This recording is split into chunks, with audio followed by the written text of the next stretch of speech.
So I really loved the last session that talked about segmentation, talked about value, but sometimes that's hard to translate into our own organization.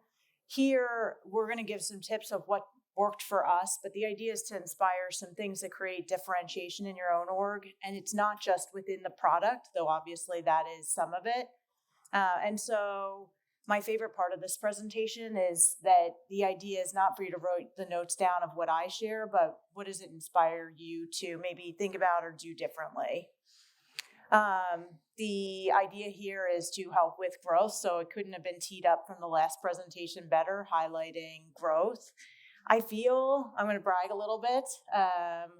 I feel qualified to talk about growth. I not only have worked in tech for a long time, but the work that I do is specifically for companies that are trying to go past product fit, so around 100 million in revenue through IPO. And I've done that a few times. I worked for a company that you may know called Marketo. I recently brought Anaplan out to the public market. And now we are seeing ActiveCampaign go through that hypergrowth, which I'll share in a second. So that's probably all you need to know about me. The company, this is not a pitch for it, but to qualify that we are relevant for that hypergrowth topic, the company itself does email marketing, marketing automation, CRM. We actually call it customer experience automation. So really amazing following the last customer experience session that talks so much about customer experience. The idea is that a lot of times those pieces are fragmented, that email marketing or that CRM, and how do you bring that together? And that message has resonated so much that we have grown quickly and we have found some nice tricks. We're now in over 170 different countries. That'll probably give you a hint that we're going to talk about global a little bit. We have over 150,000 customers, which is pretty amazing since even the company's about 20 years old, but that growth has happened since this platform launched in 2016, so a pretty short amount of time. And you see that here. The company founded over 20 years ago, but the platform itself launched 2016, and since then we've added those 150,000 customers. We are now over 200 million in ARR, which is pretty tremendous. So a lot of times when we talk about hypergrowth or we look at like best practices, this is kind of a little bit of the anti-best practice presentation. Being in tech, you get this kind of like hustle culture mentality. And I think that sometimes leads us to do just the same thing that the company next to us does as opposed to what's right for our organization. It also doesn't create differentiation, which is ultimately what we're trying to do in competitive markets. So what are we doing a little bit differently? What has allowed us in what is a like radically crowded space? There are lots of platforms for email or marketing automation for CRM. How have we been able to differentiate? And that's what I'm going to share. So here's some of the companies either we compete with like HubSpot or aspire to, and what you see is they're often focused on the enterprise. If we were to look at these brands, they may have started selling to smaller companies, but quickly focused then on larger organizations. For ActiveCampaign, what allowed that early growth was going after a part of the market that was not being served well. So we really started focusing on smaller businesses and made a commitment to that market. That allowed for that portion of the market to feel like that we were treating them special, that they weren't an afterthought, and that created differentiation. So it's interesting because investors will come and say, hey, you have to be selling the bigger deals, you have to be going after this certain part of the market.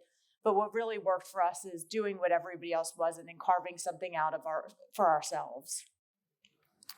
Also, our competitors either kind of brand themselves all in one. You can do it all with our platform, or they solve one piece. And what we found is that our customers wanted to use not 20 different pieces of software, but came to us with a website already. So they didn't want to then like go and have to move their website onto us. They already had maybe an e-commerce platform. And so they didn't want to have that change, but they wanted to stack on a platform that was going to allow them to grow.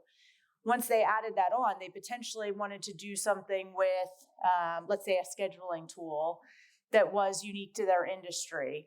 And so they wanted to have something that had some features more than a single solution, a single kind of point solution, but wasn't that full all-in-one because they didn't want to be paying for a lot that they weren't using. And so we really built our company around that. We have a lot of ability to connect. We put a lot of focus in on our APIs so that they can leverage the tools they want while offering a pretty broad platform. And again, that created differentiation for us. It was hard because all of our competitors kind of market to that a little bit differently. So we have something that we have to say counter to the rest of the space.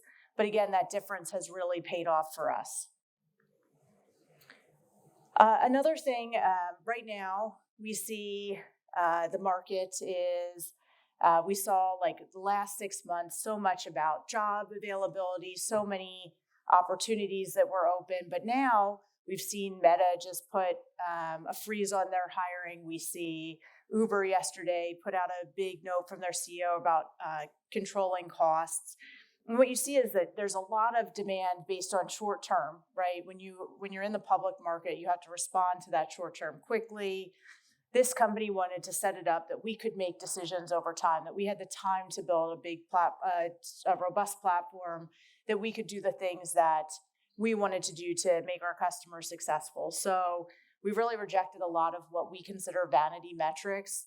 Some of our top metrics are around NPS, which is, if you look at our company plan, the first item on it is not the revenue, but is related to our customer and how we want to serve them.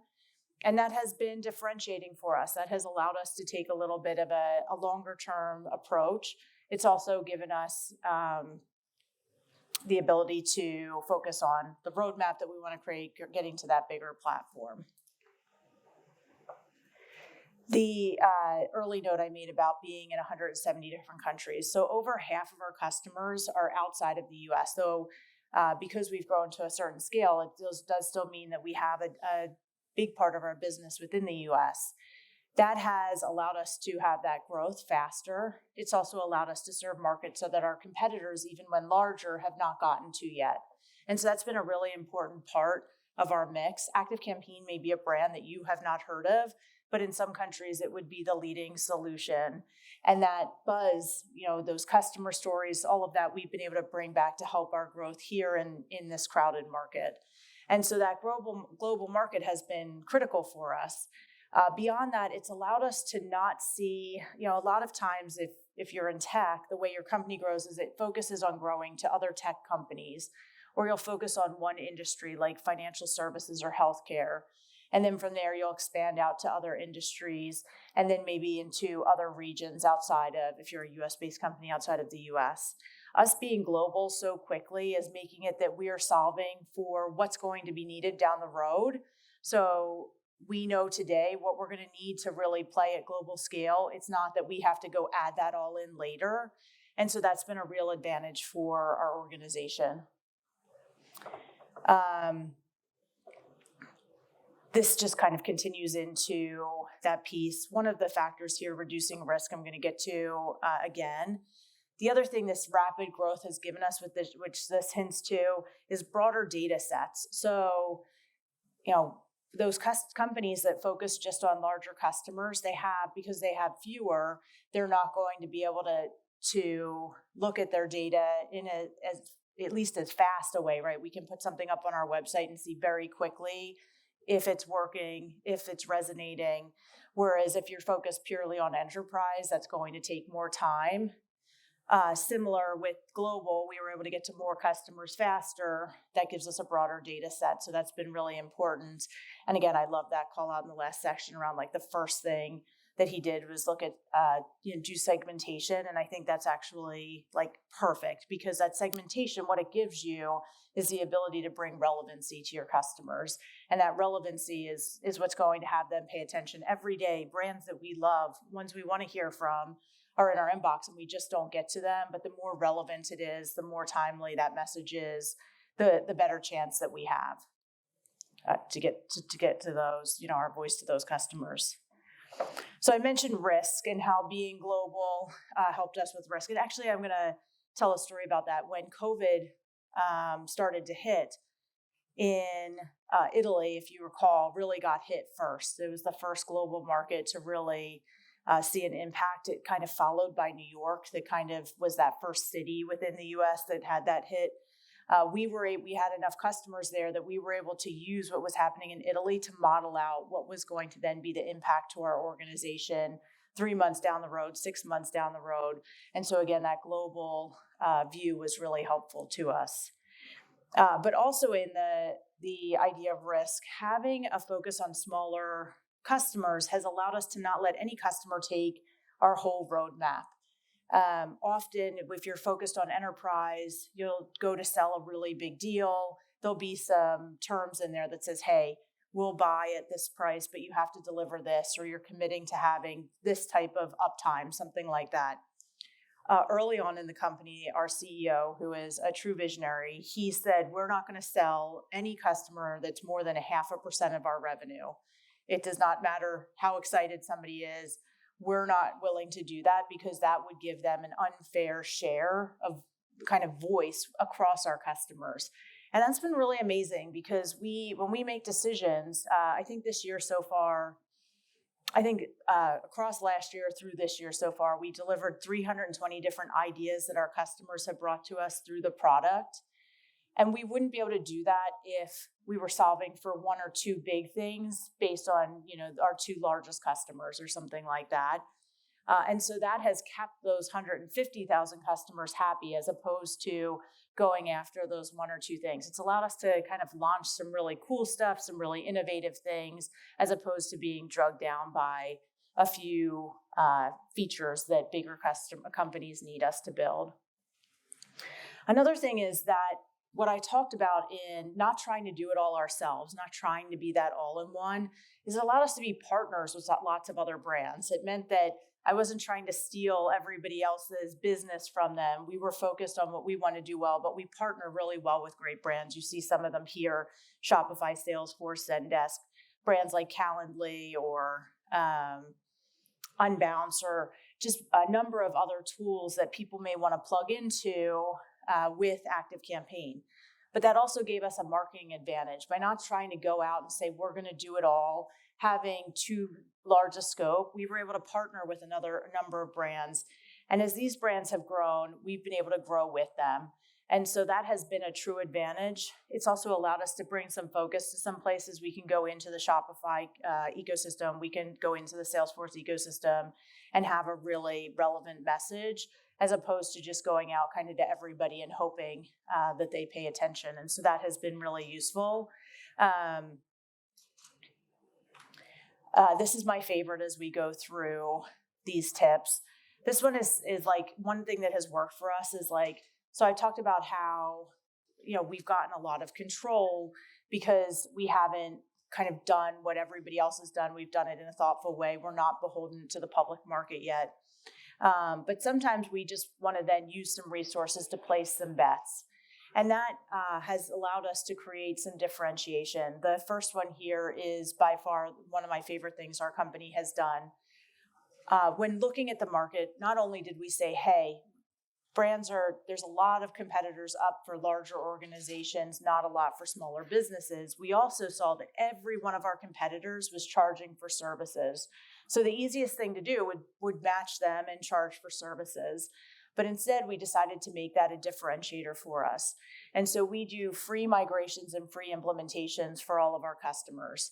When we talk to our investors about this, when we talk to analysts, those that were early with the product, everybody said that was going to be impossible because the cost would be too heavy. It was going to be hard to be repeatable. But in fact, it is what gave us our early lift and has continued to be a differentiator. There's very low risk in buying our solution because we're going to help you get started. And so that differentiation has really become what has allowed us to grow as opposed to doing everything else. And I think this is a really good one to say, if you make a grid of all your competitors and the things that you all do the same, what could you do different within them in order to get your unfair share? One of the examples on the marketing side was we said, hey, we want to get into smaller groups, kind of like a room like this. We want to talk to our customers. And because our ASP, or our average sales price, is smaller than many of our competitors, it was going to be a really big deal to put on something like this impressive in lots of cities. But we found a way, a repeatable way to put on events. And we went in a year to over 200, this is right before COVID, but to over 200 different locations and host in-person events. What was amazing is it did not only help those customers, those earlier customers with us, but what we found is so many of our customers ended up building their businesses around ActiveCampaign, either building software that connected to us, and so they helped promote ActiveCampaign forward, or they ended up implementing, being partners, creating an ecosystem where they're helping other ActiveCampaign customers because they learned so much in those sessions. Or they made a connection with somebody at ActiveCampaign, and so they felt comfortable building their business because now they knew somebody within the org. And so that program never really paid for itself on paper, kind of similar to the last discussion where sometimes it's hard. There's some things that you have to say, hey, we're going to place a bet here. You're not going to see the ROI as directly as other things, but it's going to make a difference for our organization. And so this was a good example. And then again, right in line, I love how well this pairs up with the last session, making investments in that customer experience. So compared to every one of our competitors, taking a step back, we have a very low cost of acquisition. I mentioned HubSpot would be like one of our top competitors. When they were our size, probably in like 2016, 2017, but our cost of acquiring a customer is about 30% less than theirs at that time. And that creates a really nice advantage for us because instead of putting those dollars into sales and marketing, a lot of our growth is happening pretty virally with customers telling other customers about it. And so we're able to put that in R&D. And our customers then love that message, right? So we are able to deliver more on the product because of these investments in customer experience. The advocacy itself, I can't say enough for. I know we hear this constantly. I think it's something we all agree to, but not everybody, does it well. I mentioned, think about the things that are going to create differentiation in your organization. Even if all you left with was one action item and how to really create more advocacy within your customer base, it has the ability to make the difference for your company within the year. It can't just be, here's our 3 customer videos and here's the couple that'll do reference for us. It has to be where your customers are inspired up to share about the company, share about the solution. We can see this when you log into our platform, there's a little heart, and that heart is a link where people can share. We then have some incentives, mostly swag and things like that, where they can then benefit from, they get something from the company as a thank you for sharing. But our customers are driving other customers to us, and that's been huge, again, in those acquisition costs. One thing I want to call out, a lot of times, this is a marketing presentation. You think, well, I'm in marketing. Some of the things, Maria, you said, I can't do. I don't have control of. When I joined ActiveCampaign, I went to each of the different VPs, and I made a list of everything that I thought was special about their group that was different than other organizations. One of the things, as an example, we had never raised a price for a current customer. If a customer upgrades their tier or adds more contacts, their price goes up for that based on what they purchase additionally. But if you started at X dollars a month, that has never changed. And so I thought that was really unique. A lot of times I see people raising their prices. I could see tweets from our competitors' customers where they had raised prices. I also saw that, we had that free migration and free implementation. These were all things we didn't talk about very much, but they were special within the organization. So I made this big list of all these things that I thought were special. And the first campaign I worked on when I was at ActiveCampaign with the team was what we call our customer success commitment. And it is, we use a technology, I don't know if you do, called Gong, where we can hear what our sales reps, what their most used phrases. They talk about this customer success commitment all the time. It is not anything new that the organization did, but they are all the things that we already did that we didn't take enough credit for. And marketing came and packaged that up and said, here's all the things that are special about us and that we commit to. And so now, instead of just not raising prices, now we tell people we won't raise your prices. That what I could work through legal was a 2-year commitment, but it's probably longer than that. But we put that in writing, and none of our competitors do. And so that has made it easier for our customers to buy. It's made them more excited. And then not only do our reps, but hopefully they go out and tell other companies, no, it's easy to buy them. They'll even commit to this. They have this commitment. And again, there was nothing new that we did. It was just packaging up these things that were special about our organization. And then this is my second to last. We use our product really, really well. I would put how we use our platform up against, I ran Marketo for Marketo, so I know how they use their platform, but against any of our competitors, it was, there is this DNA in our organization where we are excited to use our own technology, and then it allows every person in our case, marketing, to talk to our customers and show them what we're doing. If you look at our blog posts, we're constantly sharing how we use our own platform, cool things that we found out. We also sometimes find things that aren't working really well, and we're able to communicate that. And so we talk about customer experience. We always look outside of the org, but I think one thing we really have to do is really inspire in our org. And I know this becomes harder if if your company is delivering a medical device and you're not, you don't have a team that's doing surgeries. That's trickier. But for many of our organizations, this is something that we can do and has been really important to us. Another thing that's in the image in the upper right, we started realizing that we got really excited when we could see how we were using our own tool. We were excited when we created, X number of campaigns or had X number of deals added. And we realized our customers would be excited about the things we were excited about. And so our own usage of the platform and the stats that we got excited about inspired a communication that we send to our customers that shares how they're using the platform. So now every month, similar if you use a tool called Grammarly, they do a really great one. We send out an email that says, hey, this is how you've adopted the platform. This is what you could do next. And kind of gives them a score to say, hey, this you're in the top, or hey, this is one thing that you could do better. And that has, again, been inspired by our own usage of the platform and what we got inspired by. And then finally, I work for a company who's we say that for what we do, we are better at automation than anyone. But that automation, sometimes we over automate, and sometimes we want to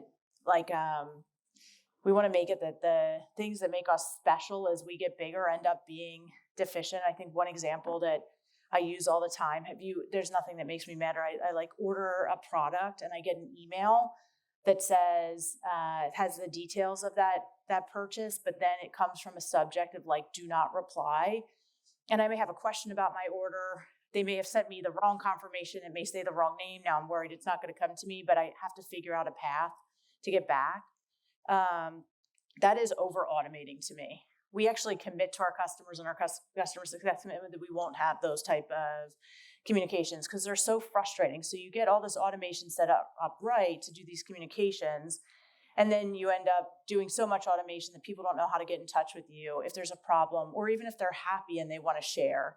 Another thing that we do is in our platform, we have the ability to do sentiment analysis. And so we can send people on different paths if they're happy or not happy, but some checks on how much we use that to make sure that we're not over automating has been really important to us.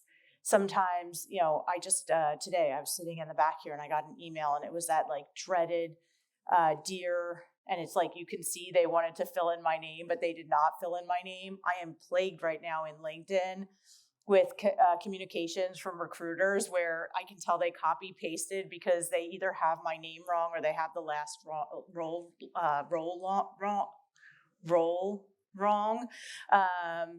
They'll say, hey, I can see you're working at X, and I have never worked at X. And so that's just an over automation. And so I think finally, we want to use automation in a great way, but we also want to use that automation to free people up to create some very special moments.